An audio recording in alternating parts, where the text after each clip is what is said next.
ladies and gentlemen, for this panel discussion on winning strategies for the new normal.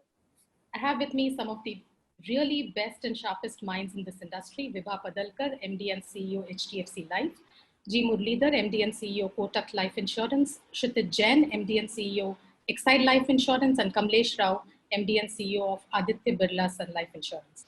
Thank you, ladies and gentlemen, for taking the time out from your busy schedules to be with us today. So new normal, what is my understanding of new normal? One is this whole march towards digital, which every single industry is going through, which looks like an irreversible move in some sense. And the second part is really the investment regime. By investment regime, I'm talking about the low interest rates across the world and also in India. We can, of course, debate whether it's going to be continuing like this over the medium term or not. But we'll come to that a little later. First off the bat, we'll dive into the digital part of it, going digital in the post-COVID era. And gentlemen and Vibha, I would like to understand from you, where is life insurance industry really on the digitization curve? And what are some of the challenges and opportunities in digital delivery, fulfillment, and everything in terms of enablement and serving customers? Where are we on that curve? And what are some of the challenges and opportunities? May I start with Vibha? Yes, thank you, Mahalakshmi, for having us and also patiently getting all of us together. We are actually at a very interesting phase of our digital journey collectively as an industry. And also it's again and again reinforces the eye towards the future, because buying patterns, why only of millennials, but even during the pandemic, what India has seen as to how very quickly we moved to buying our provisions online and through perhaps people for the first time having downloaded apps to do so. And suddenly realize that the journey isn't as complex as it was made out to be. So we are at that inflection point. We need to do as much as we can do within extent data protection, within extent regulations, and so on. But if we don't start now, or if we haven't already embarked upon the journey, I think we will just be doing more of the earlier model that we have been used to doing.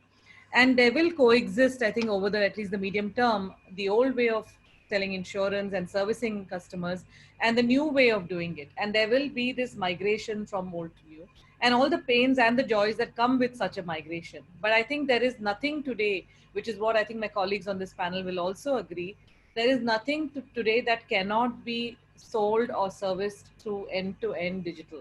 It exists today. And it's a question of if the customer is willing, then we have the tools. If the partner is willing, then we have the tools. And we can build from here on the basis of how do we also mine big data? How do we give dynamic underwriting? How do we effectively use AI ML? How do we effectively use bots to take over at least some of the basics? How do we create early warning indicators, whether it's in risk management of fraudulent claims or in mis-selling complaints and so on. So it's really all encompassing, and tech has started, if not already, to be core as against to be gratuitous. So I'm very, very not just optimistic, but I say no other way but for us to also go digital native in a lot of our offerings that we're thinking about. Sure. Kamlesh, you have straddled many industries within the financial services space. You were in broking earlier. Where do you think life insurance is on that whole digitization curve? And what are some of the challenges and opportunities that you would define, taking cues from other industries? No, I think on a comparative frame, when you look at Mahalakshmi, if you go back to broking or you go back to what's happening in payments on the banking side, I wouldn't, resist to admit that between digital enablement and digital consumption of direct customer, I think there is a big difference. I think the digital consumption of products by customers directly in the banking space, on payments or on broking, is significantly ahead of the curve as far as digital is concerned. We must thank COVID, and I'm not sounding sadistic in this, but I think the entire digital enablement journey in life insurance must have got fast-paced, maybe multifold, thanks to COVID. And I think that's the big change that's happened in the life insurance industry, where we had no other option but to reach out for distributors to reach out to their customers, whether it is distributors or our banker partners. But I think there's a lot of work to do. The digital in the true sense is not just about the enablement, but also the simplicity of our product. Unfortunately, I think life insurance has this baggage of saying that, you know, we have complicated products, and therefore some of the work that we need to do going forward, according to me, is apart from the enablement work that we are doing, can we also make our products simpler, which then again becomes amenable for consumption on the digital platform. Remember that every offtake in digital today is not just by the UI and UX of the platform that you create, but also the ease of your consumption process that you have. So I think whilst we are doing a lot of great work in the area of the UI, UX and the digitization and enablement, I think there's work to do on the simplification of our products, which will, over a period of time, then make sure that the digital consumption will really kind of take off. And the most important worry in my mind, as I speak to you now, is post-COVID, and I don't know when that world is, maybe 6 months from now, how much of what we have learned to do in the last 6 or 7 months, we are able to preserve and conserve and combine that with the new normal, because undoubtedly this digital enablement has brought a lot of benefits to the life insurance industry on productivity and OPEX and so on and so forth. So I think we've got to learn to how to do, it should not be an either or kind of a principle, because life insurance is otherwise seen as a relationship-based kind of sale. I think we'll have to imbibe the old and the new together in the post-COVID world. So that's something that I would watch out for sure. Sure. So you brought up the point on product simplification, which I will come to. But before that, from a business perspective, Murli, for example, does digitization really alter? I mean, what are the cost benefits really like? And do you see accelerated pace for digitization over the next 3 years? And in what direction? What can one expect will happen, and what will take time? So I think digitization is not an either or option. I think it has to be done. I don't think there is any escape from it, because the biggest issue the insurance industry faces, I think, so long has always been that customer participation in the buying process.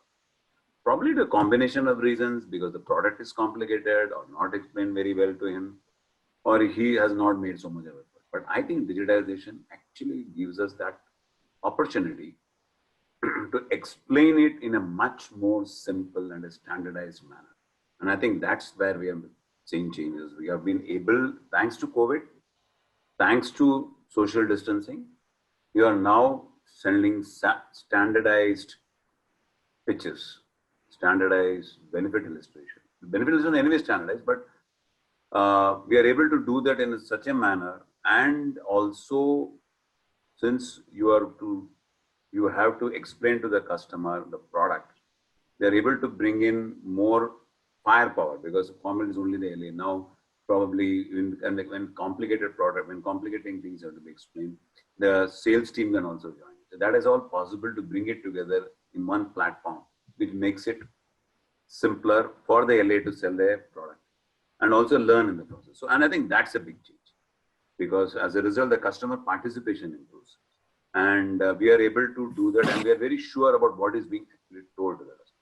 And now all insurers have done that. Everybody is doing this PCVC, or what we call as soon as you log in, you can talk all of the customer, and now we are able to do it on a video basis, so we're sure that the customers actually understood it. So the customer understanding is changing. The back office in IT and digitalization and all that modernization has always been there, but I think now we are also seeing a lot more underwriting, which was normally a back-end process, now because of decision actually taken upfront. The front-end sales guy sitting there is now possible for him to say, put in the data, he feeds in the data, it's possible to say, boss, this will go through, not go through, or these are the requirements. Otherwise, normally what will happen, you collect the data, comes back, some underwriter will sit on it and say, I need this more information. So Those kind of stuff is possible and is being done. A lot of companies are there at various stages of development on this, are upfront telling you that probably you could up your insurance, you could do that better. So the selling process itself can be substantially improved. But I think what is also going to happen going forward is that some of the companies have already done that and are in the process of doing it, including us, is that equip the front end much better, because today everybody, a lot of information about the customer is well known. Why does insurance have a problem? Because the number of people who can actually sell insurance to a customer are very limited. You don't know how to do that. But today, we are in a position to build a customer persona, tell whether it matches to the persona, and tell what you go and sell him. Someone comes and sells to me, he comes and sells to me probably an annuity. No point selling me insurance. And somebody younger, you go and sell insurance and sell, So it's all possible, which is to be taught to people initially in those days. Now it can actually be done on the fly, because somebody can actually prod him and guide him at that point of time what is to be told. So I think relationship will be there, but it will coexist with a far more empowered front end. That's going to happen. And I hope that what COVID has done in the last 6 months made our agency learn fast. I hope it continues, and they don't go back to their old practice of paper and all that. And I think analytics and all, which will become important, because now the luxury which you had that you have 10 leads and make 1 sale is gone. We have 10 leads, we actually have to make 4 or 5 sales, 6 sales, 7 sales. So that is only possible with better analytics, better arming the front end. So I think that's the direction it will take. The normal things like cutting the cost on better underwriting, better than that is anyway will happen, and that will happen much faster. In terms of cost benefits, do you really see digitization as something that can alter the profitability of companies in ways that, does it make it costlier? Does it slash costs radically and change the equation, which you can redeploy in some other way? Both will happen. Whatever costs there will be cost saving on account of better automation and cutting down steps because of digitization. That will happen. We will also have to spend money in getting on the customer acquisition side through digitization, which has happened so well in most of the other industries. It's been pretty slow in life insurance. There it will mean that actually when you go to it, you'll have to spend more money there. I think that was going to happen on that side. But efficiency and processes and this thing will happen on this side. That's my view. Sure.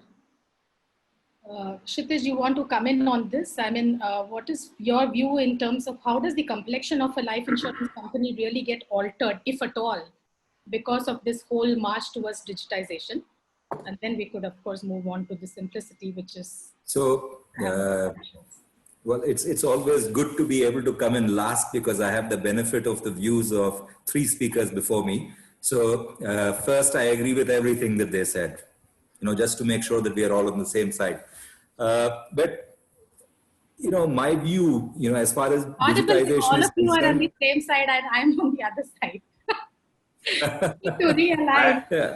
I thought you were also on our side. Yeah. So, three things which come to mind as far as digitization is concerned. We spoke about data, we spoke about AI, we talked about enabling the sales force, and we talked about operating efficiency. Okay. My sense is that if we need to see a fundamental change in expense efficiency, let's recognize 80% of the expenses in the life insurance industry are to do with distribution. Okay.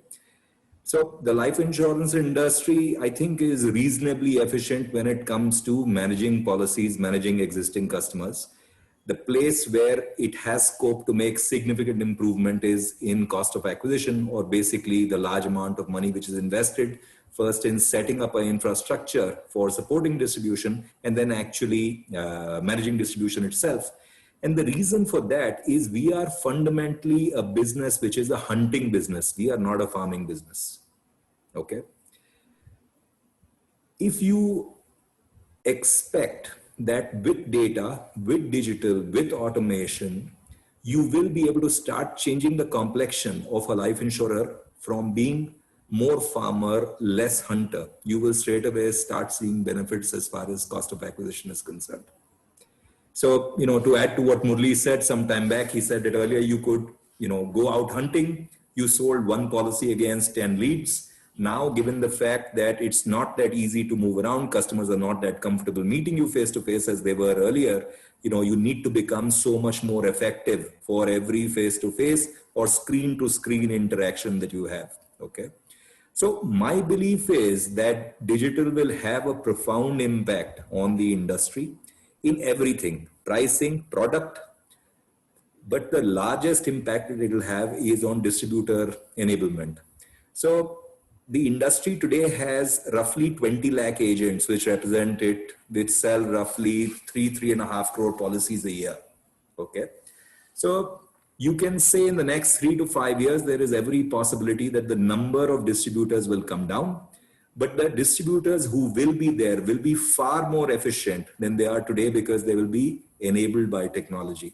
So, and that I think could make a huge difference in making this career very attractive, and it could make a huge difference in the efficiencies of the industry. And then of course, there is the ability to be able to offer better pricing, better products, pass on the benefits of that efficiency to the customer, and of course, offer great customer service. The other big change which I see happening now is that in the past, in the industry, the customer relationship was by and large managed by the distributor, and the company played the role of facilitating it. That equation is beginning to reverse now. And the insurer now tends to own the customer relationship, and it's facilitated by a distributor. And that I think is very fundamental. Okay. So sum up, big changes will certainly happen. And I think companies will benefit from it, and distribution will benefit from it as well.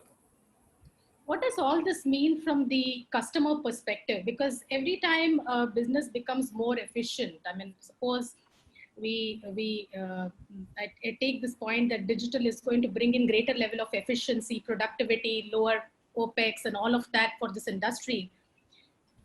Do those get redirected in terms of lower expense structure? Because as if you compare insurance products with, several other financial products, the expense structure for intermediation in insurance is fairly high. So would it be reasonable to anticipate that over the next 3-5 years, we could see substantial cut in these costs? So instead of giving you a forward-looking statement, let me just tell you that in the last 10 years, the pricing as far as protection policies are concerned has come down by almost 40% in the industry. Okay. The benefit that a customer gets in a unit-linked policy has improved by a multiple of 70% as compared to 10 years back, okay, in terms of the charge structures of the customer. So what's effectively happening is as the industry is becoming more competitive and it's becoming smarter, what's clearly happening is customers are getting the benefit of it. It's no secret that till as recently as 4 or 5 months back, the rates for protection in our country were the lowest in Asia. In fact, maybe we had overcorrected. As a result, there has been a little bit of an increase now in protection rates over the last couple of months, driven by the fact that, the business had become just so competitive that it was beginning to make less sense both for the reinsurer and for the life insurers as well. So clearly, I think 23 companies out there competing, the benefits are already not trickling down, but going in a flood to customers. Is that correct? But compared to other industries, would you not agree that this intermediation cost is fairly high for insurance? I mean, is there not a... If I may just respond to this, and then I'll request my colleagues to add to this. I think given the fact that we have such a large number of intermediaries in insurance, and it is a push-based sales category, I think we speak a lot about intermediation cost in insurance. But for various reasons, in other financial products, since they are typically represented by employees in some cases, and in some cases by a difference. I think what ends up happening is the insurance industry gets needlessly vilified. End of the day, if you are looking at products which are comparable, and you can make a comparison with, let's say, asset management, you can make a comparison with banking. I would certainly not say that costs of distribution are inflated in insurance at all. When you are doing business in a country as large as ours, and there is a significant capital which needs to be invested to be able to set up distribution across the country, then sure, someone has to pay for it, right? And that applies to every industry, not just life insurance. And I'd love it to hear the views of everyone else on this call. Absolutely. Vibha, would you expect a lower expense structure driven by productivity gains through digital? Yes. Expectation. Yeah, over a period of time, this has to start percolating, wherein it has to be a win-win for three parts in terms of key stakeholders, the company, its intermediaries, as well as the end customer. And that sharing will continue to evolve. And there will be newer products, perhaps, which are slightly more expensive. There could be more over-the-counter products that find and settle down in a sort of a mean, in a certain zone.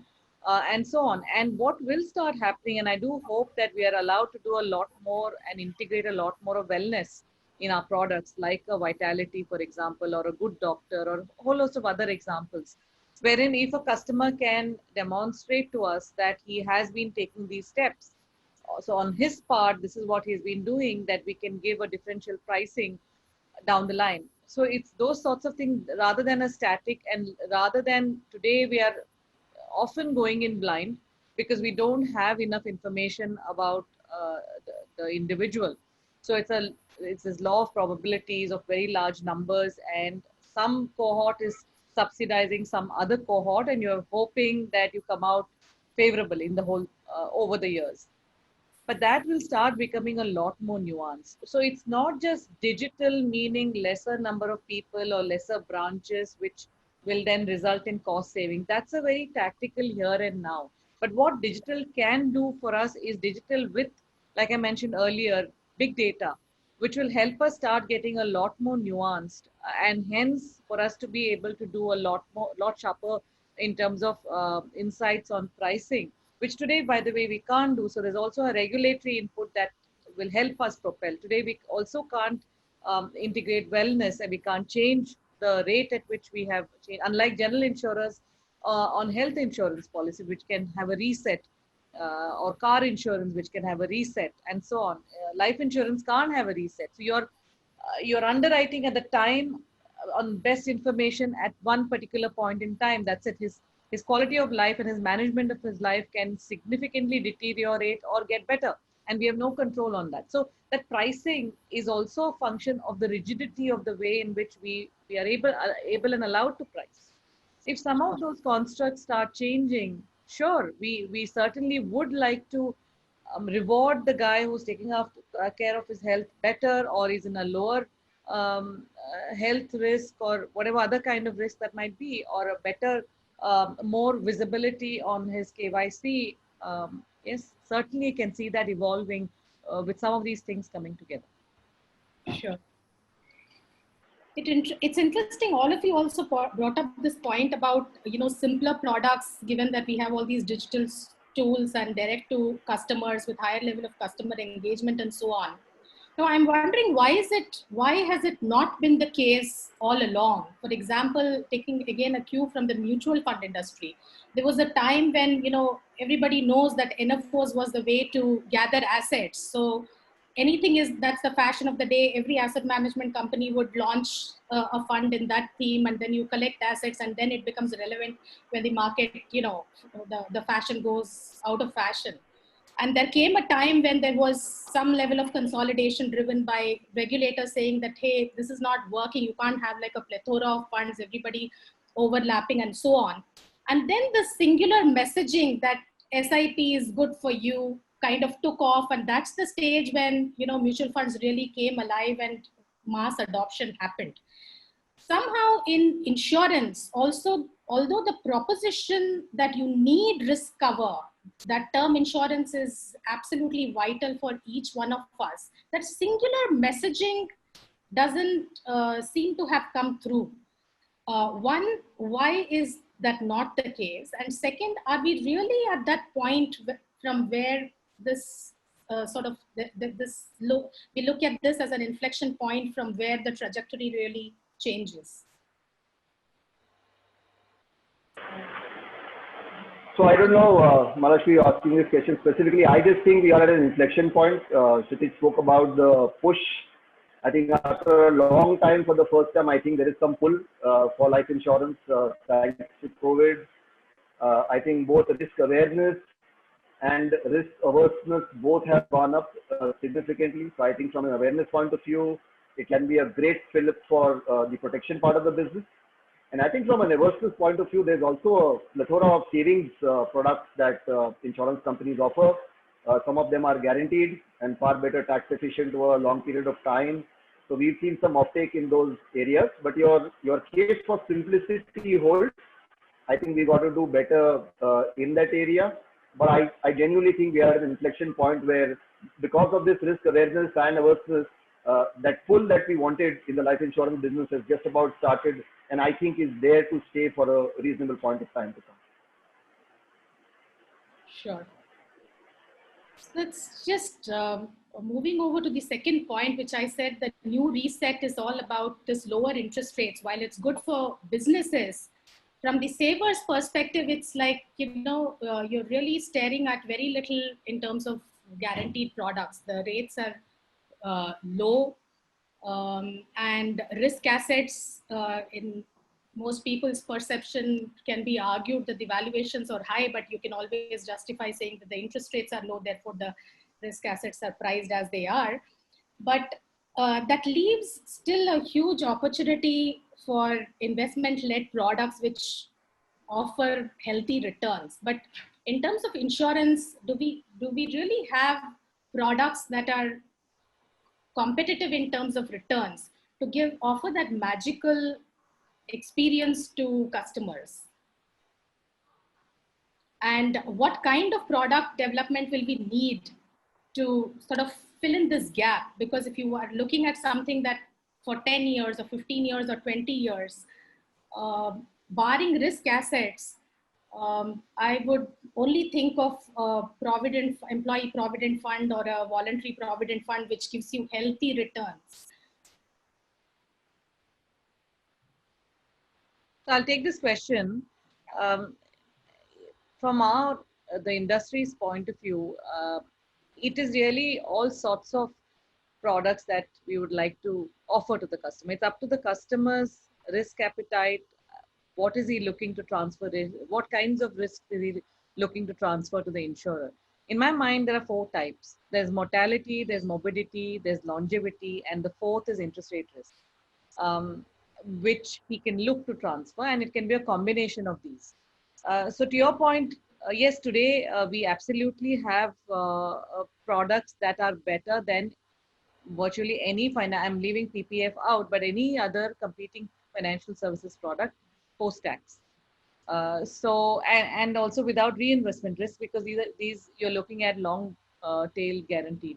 So I'm not talking about the next 3, 4, 5 years, but I'm talking about when I'm 99 years old and so on. People who are today in say around 45, 47 age group and perhaps are going to retire 10 years hence are slowly, at least in the mass affluent segment, slowly becoming fairly aware that by the time they retire, interest rates are in all probability going to be low single digits. And also if you have a layer of inflation on top of it, which again, it doesn't look like it's going to go away in a hurry. Inflation adjusted returns are going to be a meaningless number.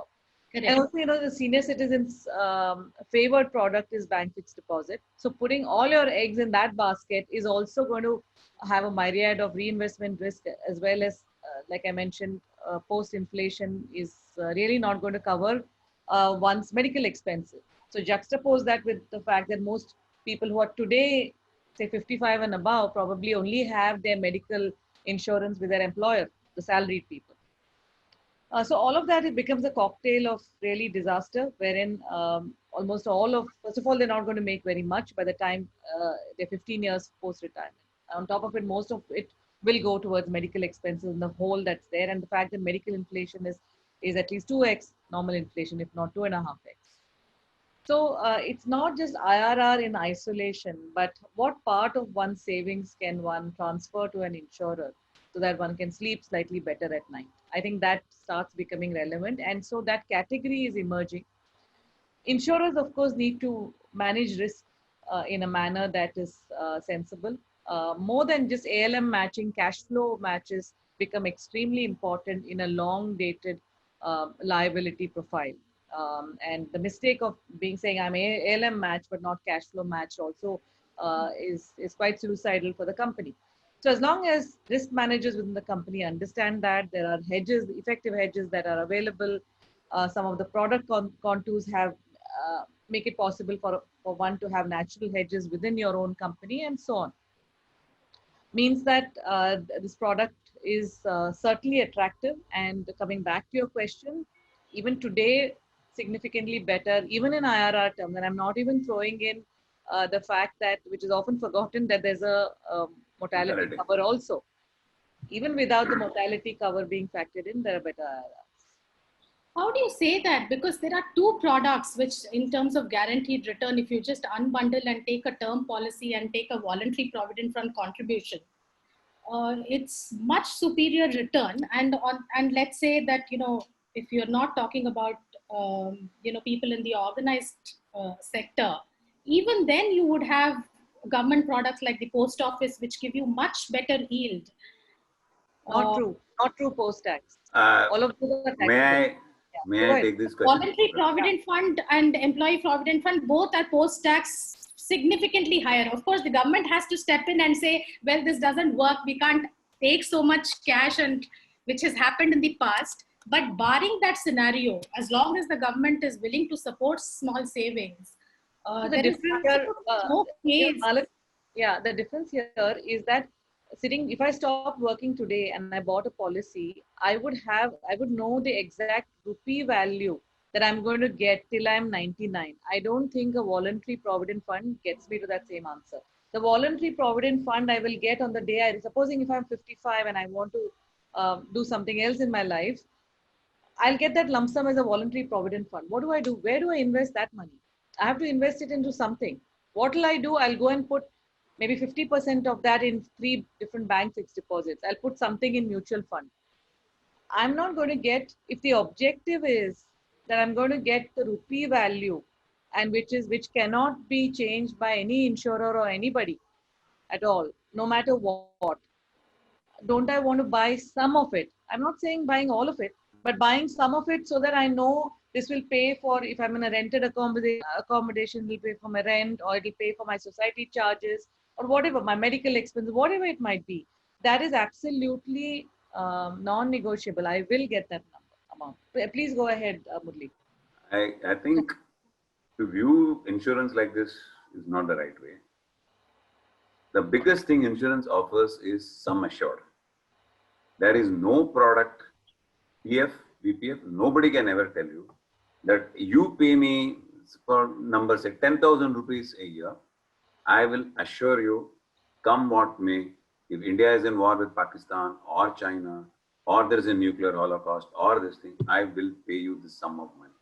As long as you keep paying your premium every year, whatever is it. No PF, no VPF can offer. Now, if you don't compare PF, which is subsidized, let me just complete. Let me just complete. Then we will. So you can't. A PF which is part subsidized by the government is a different cup of tea. You can't compare that. Okay. So that is what insurance is about. As Vibha said earlier, one has to take a portfolio and say, what all I want to transfer to the insurance company? What are the risks I take on my books? So for example, I want to say that for my child's education or for my retirement, I need this sum of money. You don't want any ifs and buts in it. You want that money come what may. And that is what insurance is. Insurance gives you that assurance that I'll give you the sum. Now looking at investment products, actually today, ULIP is probably the best investment product. It can beat in front of cost structure, all mutual funds. It is more tax efficient. The only thing it doesn't give in comparative mutual fund is liquidity. But then you want tax efficiency. But you have load, such high upfront load. No, or look at all the new load, oh, sorry, Mahalakshmi, you are not at all today's. Go and see unit linked products. There are products which have zero charge. Other than fund management charge, there are no charges. In added to that, you go and see the products. That has all changed. They all come down. Thanks to market forces, thanks to everything, this come down. If you provided all these insurance products, they have one thing, they all have to be long term. And that is the reason they get the tax break. And the flexibility in unit link is such that I can actually, if the market is high today, I sell and put it into money market, it is tax free. Today's transition is tax free. There's no tax on it. Only when and on maturity. So there's a huge on the investment side also. So if you are looking for guarantee, as any individual looks for a guarantee, looks for wealth creation, that is insurance really offers you a fabulous deal. Now to say only protection is insurance, that is a very narrow view of insurance. Insurance is about living, it's about life. It is no, it is about, your company's name says that. No, it is about life. Insurance. No, it is about life. Life insurance, it's about life. I'm answering the term insurance. Insurance is about life. Either it is too short or it is too long. Okay, if it is too short, it is term insurance. If it is too long, it is long-term savings and annuity. It has to do both. And that is how insurance companies are constructed in India. Okay, so that is how LIC has run and that is how it is. So it is all about guarantees. To just take a product and say a short-term a 10 or a 15-year product and compare the 20 or a 25-year product, which guarantees you over a period of time, I don't think. And if you, let me answer that, PPF was 14% 10 years ago. It is 8% or 7%, 8%, I don't know the exact rate today, half. They can reduce the rate every year. Can insurance company do it? It can't. And on top of it, if insurance companies' returns have to improve, the investment pattern has also to be changed. You can't have a rule that 50% you will put it in government securities where you will earn only 7%. 15% you will put in infrastructure where you will earn only 7%, and then blame the insurance company, you guys are not delivering. You can't do that. Either you, for the full freedom product, there is ULIP, and there insurance companies are as good as mutual funds and as far as cost structure is concerned. And added to that, we have insurance. Is there a need then to revisit from a regulatory perspective the investment universe, because this whole 50% investment is also a legacy issue? The 50% was done when SLR was 40%. SLR is now down to 25%. That has not come down. But I think it's not a topic which can be so. Right. It has a much deeper topic because it's a question of security. It's a question of such a long-term period. So in an insurance company, it's also got 50% is the sovereign. So there are also other implications for it. So I think it has to be very carefully done. And unit link is anyway offering you an opportunity to diversify if you want, right? And it is completely transparent. Every charge is shown to you. Sure. So I hope I have answered this. I hope all the panelists agree with me on this. Absolutely. I can speak on their behalf. So, Murli has made a very spirited defense for the industry. How can we not agree? I spent a lifetime here, so I better defend the industry. I believe it. By the end of this discussion, I may also agree. So, by the end of the discussion, you'll buy a product from us. You just watch. Yeah, and I think we would have failed in our duty if you don't agree. So just to wrap it up, over the next 3 years to 5 years, what are the 3 big changes that you expect to see, both in terms of products and the way the industry has shaped up? So I'll go first. I expect to see a lot more of risk transfer products.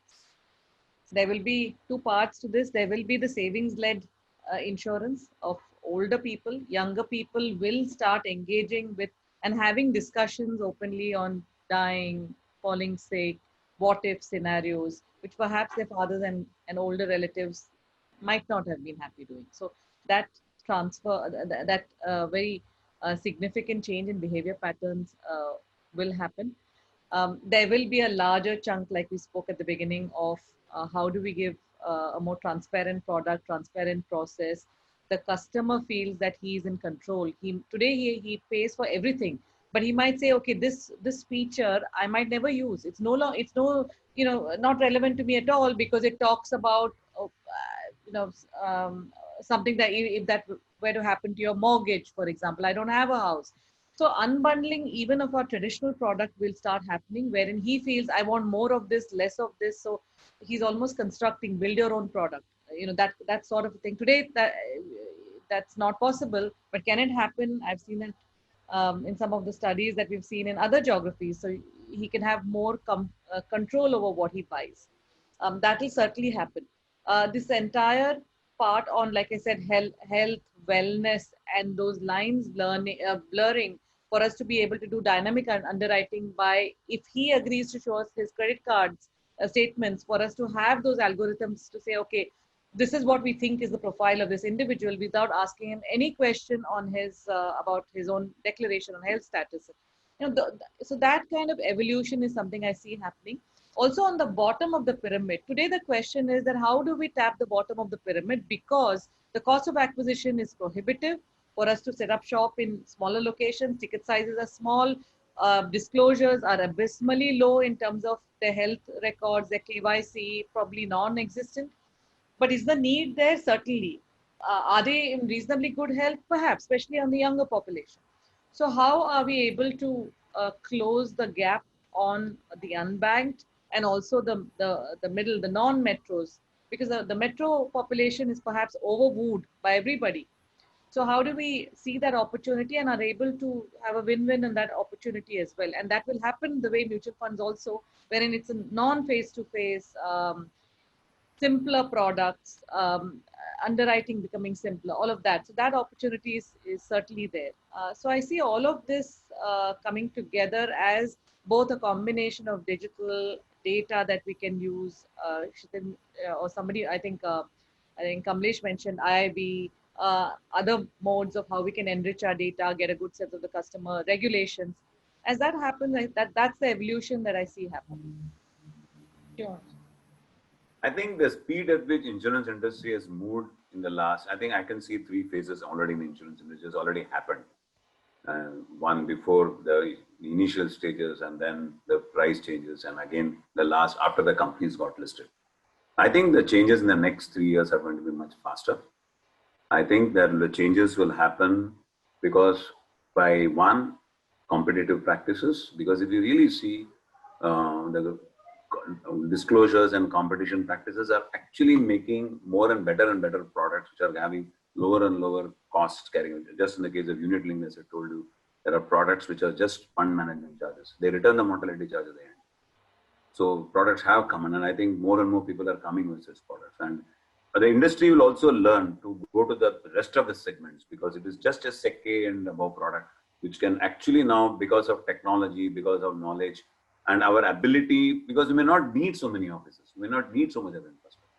So it will be possible for us to go really to that segment of the society as bottom of the pyramid, not really the full bottom, probably middle of the pyramid. Somewhere technology will make it possible for us to do. And that, I think, will open up a huge opportunity. And I think combination of media, regulatory action will force the prices down. So I think these are changes that are going to happen. Murli, you talked about simplicity. So do you see a significant shift in the product portfolio or contribution from various genre of products in your portfolio over the next 3 to 5 years? See, in my view, traditional products are simple. Okay, after all, in insurance industry, there are a lot of noises being made about complex products. There are actually only 3 products. There is an endowment. Industry has made it complicated. Endowment is just endowment, term, and unit link. Okay, and of course now annuity. But annuity and all are important because it's a great hedge.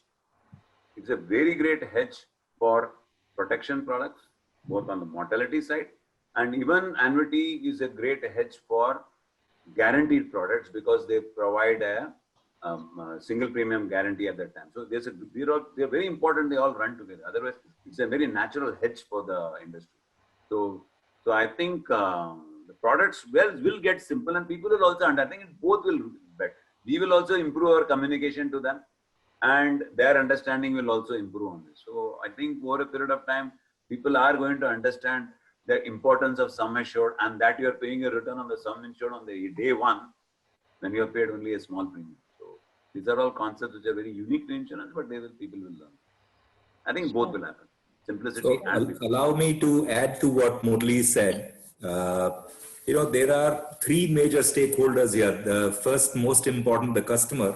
I think something which I see which has already started changing now is that the customer today is far more literate and understands his own needs much better than she did 10 years or 15 years back when the private sector was relatively immature. Okay. So my belief is that the biggest change that we are going to see is a bulk of the policies that we are going to be selling. We are going to be selling to customers who are aware, A, about their needs, B, about whether the solution works for them. This whole concept of research online, buy offline. I find now in tier 2, tier 3 markets, most of our sales are happening to customers who have gone and read about the organization, read about how it compares with other companies and so on and so forth. So first, I think the big change that you will see is that customer ignorance is not going to be an underlying theme, which is what our industry did not do a very good job of 15 or 20 years back. So that's the first. The second, I mentioned some time back that distribution is going to change fundamentally, aided by technology. And distributors are going to facilitate relationship that companies have directly with customers, as opposed to the fact which in the past used to be that the distributor used to own the relationship and the company used to underwrite it with the product. That's the second part, right?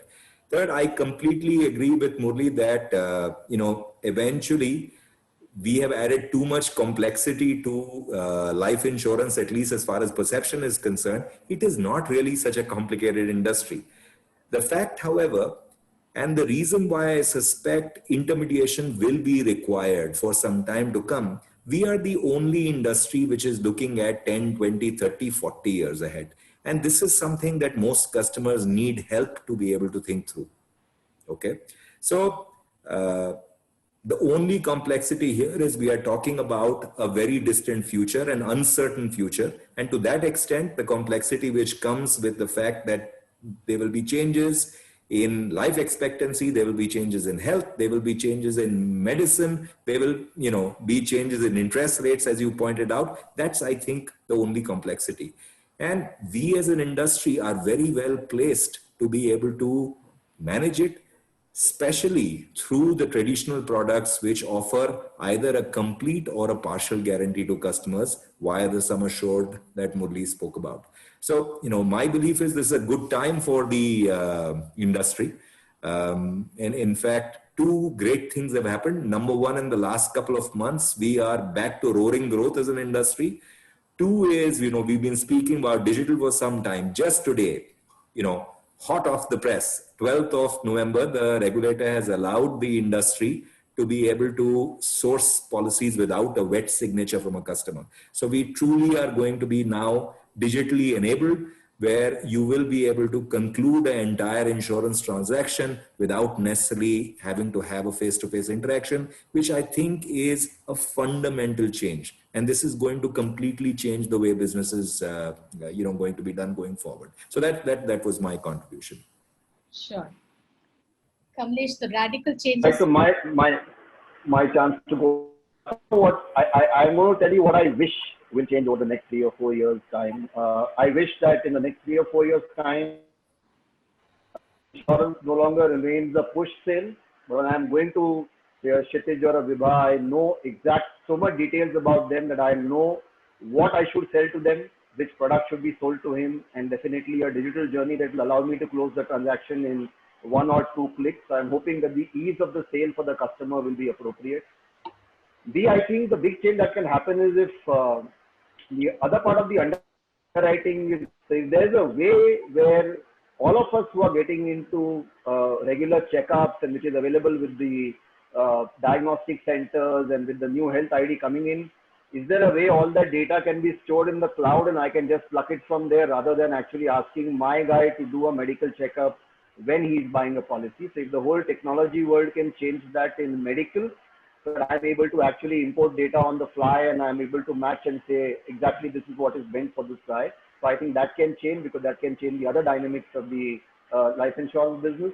And the third thing I think which I am very sure will change is the large owners of data, which today is the large ecosystems like the Amazons of the world and so on and so forth, who know so much about their customers.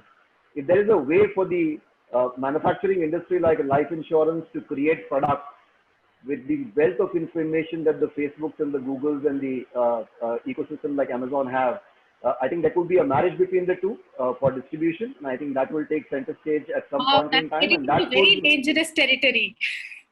Supremely dangerous. No, but they will never be They will never be manufacturers. I hope they'll be distributors of the products, and with the information that they have and the marriage of the manufacturer products, I think that can significantly increase the penetration of insurance that we have in the country.